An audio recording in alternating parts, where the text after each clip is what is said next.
tinamaan ulit si Chill, hindi rin siya pwedeng hatakin, patay pa rin siya.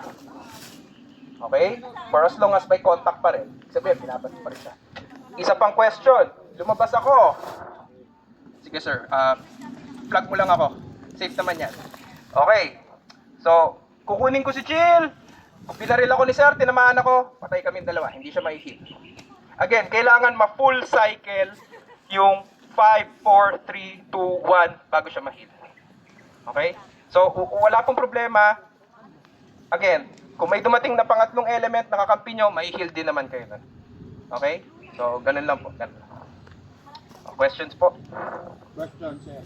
Regarding sa rules naman ng grenade, paano? Sir, dito po, pinagbabawal po namin gumamit ng pyrotechnics at anything na nag-spark kasi hindi po namin clearly nalinis yung area. Meron pong mga combustible material sa loob ng mga structure. So, hindi po natin kayang bantayan yung ganito kalaking area. Ayaw lang po namin magkaroon ng issue ng sunog, etc. So, sa ngayon, ang gamit naming grenade is mechanical lang, so spring type. So bumubuka siya, nagsasabog ng BB.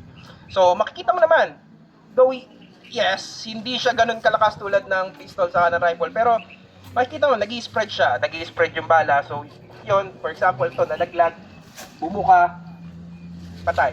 Pero may instances kasi na naglalak minsan yung grenade at merong mga nagbabato ng grenade na hindi bumubuka. So parang in real life scenario, syempre kung binato ka ng grenade, hindi naman sumabog, buhay ka. Diba?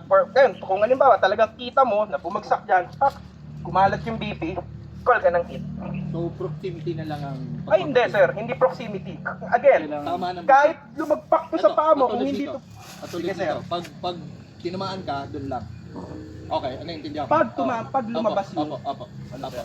So ganun lang. As in talagang sumabog siya. Ngayon, kahit ibato mo yan, lumagpak sa paa ko, sabihin natin ito, nakapin. Bumagsak sa paa ko, hindi sumabog, sisigaw ko lang, Dad! Tuloy pa rin. Okay. Tuloy pa rin. Ibig sabihin, hindi siya sumabog. Sir, sumabog pero hindi ka tinamaan. Sumabog pero di tamaan, buhay ka, sir. Pero nasa harap mo. Nasa harapan mo. Yung range.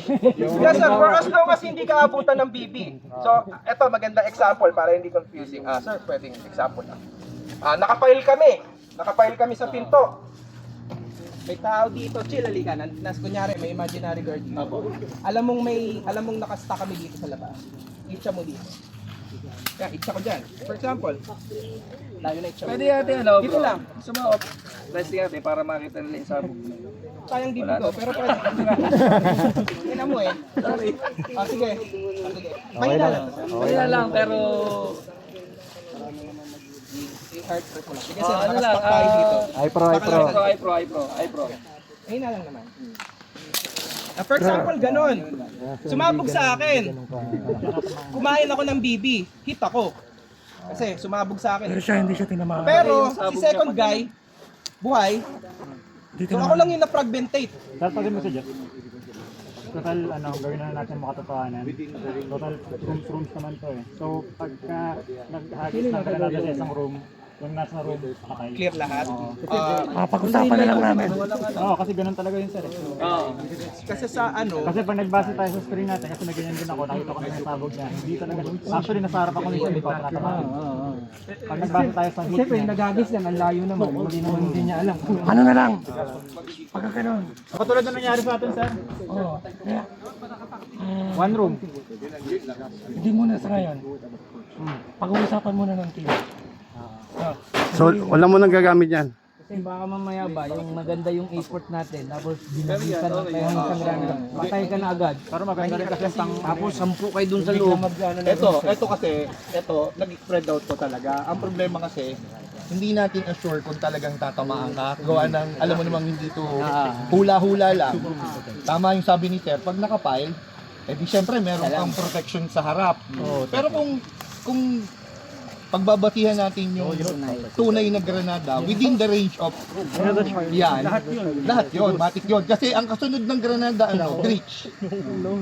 Ang problema, magiging contest yung, sir, naghagis ako, ba't buhay ka pa? Blind firing na. Yun nga po ang problema, kaya tinatanong ko kanina. Kasi first time ko rin gumamit nito, hindi ko rin alam. Yes. Kung anong maganda Hello? at masaya. Okay, sir. Kami pumunta Appreciate rito namin yung para suggestion, sir. mag-enjoy. Again, above the delegated team para mapag-aralan. Apo, Thank you, apo, sir. apo. Okay. So, move on na tayo sa next na topic. Pangalawa naman is blind firing. Nasaan yung prepare na lang ng rifle?